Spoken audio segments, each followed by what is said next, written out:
जय हिंद दोस्तों, अगर आप लोग फ़ोर्स की तैयारी करते हैं, उत्तर प्रदेश पुलिस में सिपाही भर्ती की तैयारी कर रहे हैं बहुत समय से और भी किसी भी विभाग में फ़ोर्स की तैयारी कर रहे हैं, यदि आपकी उम्र 18 वर्ष पूरी हो चुकी है, तो आपके लिए गोल्डन चांस है उत्तर प्रदेश पुलिस में सिपाही भर्ती जो आ चुकी है। तो आइए इस वीडियो को मैं विस्तार से आप लोगों को समझाता हूँ और इस वीडियो को आप स्किप मत करिएगा, बहुत ही विस्तार से मैं समझाऊँगा। अगर आप नए अभ्यर्थी हैं या 1-2 एग्ज़ाम में बैठ चुके हैं, तो आपके लिए वीडियो काफ़ी हेल्पफुल साबित होगी और इसमें विस्तार से मैं चर्चा करूँगा पूरा। कुछ नंबर से अगर आपका रह भी गया तो इसमें ऐसी रणनीति का प्लान बताया गया है कि आपको एकदम अच्छे से समझ में आएगा। तो अगर आपकी उम्र 18 वर्ष हो चुकी है, देखिए 18 वर्ष होने का मतलब कि ये वैकेंसी आपकी विज्ञापन इसका निकलेगा अप्रैल 2025 के लास्ट में विज्ञापन आ जाएगा। तो आप इतना मान के चलिए कि आपको उम्र 1 जुलाई से लगभग तय है कि 1 जुलाई से काउंट होगी। तो 1 जुलाई को जिसकी होने वाली है, यानी जो 18 वर्ष में थोड़ा बहुत कम है, उसके लिए गोल्डन चांस है। और इसमें सबसे पहले मैं आपसे बात करूँगा विस्तार से। इस वीडियो को आप स्किप मत करिएगा, पूरा डिटेल में समझ लीजिए, बहुत ही आपके लिए हेल्पफुल साबित होगी।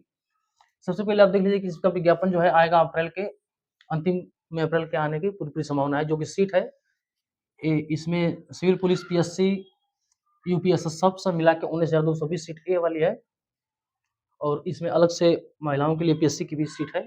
और इसके बाद 2,833 जो सीट है जेल वार्डर मतलब कि जिला कारागार जेल में जो सिपाहियों की भर्ती होती है वो है।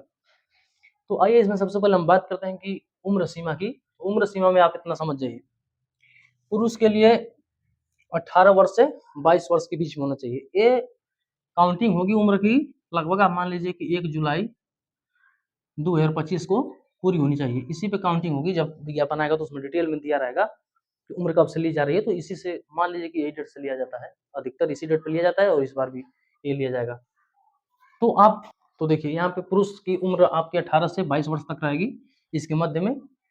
और यदि आप ओबीसी, एससी और एसटी के कैंडिडेट हैं, पुरुष अभ्यर्थी हैं, तो 5 वर्ष की छूट आपको यहाँ से मिल जाएगी, यानी कि 18 से 27 वर्ष हो जाएगा आपका, छूट लेके हो जाएगा।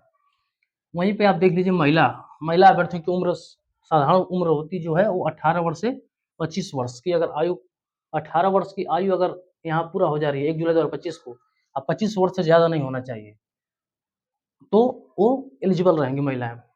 वहीं पे ओबीसी, एससी और एसटी महिलाओं को 5 वर्ष की छूट रहेगी, यानी कि जनरल और ईडब्ल्यूएस की जो महिला होंगी 18 से 25 वर्ष, ओबीसी, एससी, एसटी की 5 वर्ष की छूट दी जाएगी। तो उम्र में छूट के लिए आप लोग एकदम सावधान हो जाइए। अगर फार्म में आप अप्लाई करना है, आपको फार्म अप्लाई करना है, फार्म भरना है, तो जाति प्रमाण पत्र तो एकदम श्योर है कि आप इसको इस समय नया बनवा लीजिए और उत्तर प्रदेश सरकार का बनवाइएगा। उत्तर प्रदेश सरकार का जाति प्रमाण पत्र आप बनवा लीजिए, जिस भी कैटेगरी से आप हैं इसको बनवा लीजिए, क्योंकि इस समय आप बनवा लेंगे तो ये इसी डेट का जाति मांगता है। 5-6 महीना पहले का मांगा जाता है और अंतिम तिथि तक जब तक फार्म भरा जाता है मांगा जाता है। तो जाति प्रमाण पत्र तो आप अवश्य ही बनवा लीजिए। निवास 1 साल 2 साल पुराना होगा तो चल जाएगा, अगर उससे भी ज़्यादा है तो इसको अपडेट करवा लेंगे, नया निवास बनवा लेंगे तो और अच्छा रहेगा। जाति 100% बनवाइएगा, निवास 1 या 2 साल पुराना होगा तभी चल जाएगा, निवास में कोई दिक्कत नहीं होती, क्योंकि जाति प्रमाण पत्र में जो आपको आरक्षण का छूट मिलेगा, मेरिट में और उम्र में छूट मिलेगी, उम्र में मिल जाएगी। तो जाति को आप अवश्य बनवा लीजिएगा अपने तहसील से जाकर, इस समय आप बनवा लीजिए। अब इसी समय बनवा लीजिए, अब ये मत सोचिए कि डेट आ जाएगा तब, अभी बनवा लेंगे तो डेट मान्य रहेगा। तो वहीं पे मानक, शारीरिक मानक और योग्यता। योग्यता में सभी लोग जानते हैं 12वीं पास है, मतलब कि उत्तर प्रदेश जो सिपाही की भर्ती आती है वो 12वीं पास योग्यता होनी चाहिए, 12वीं पास आप रहिए। लंबाई में देखिए, पुरुष की लंबाई 168 सेंटीमीटर होती है और सीना जो होता है साधारण में 79 79 और 5 सेंटीमीटर का फुलाव, 5 सीएम का फुलाव, सीना को फुलाया जाता है, 5 सेंटीमीटर फुलाव करना है। और इसमें पुरुष में जनरल, ओबीसी और एससी के अभ्यर्थियों के लिए 168 सेंटीमीटर की लंबाई, सीना 79 से 84 तक 5 सेंटीमीटर फुलाव के साथ।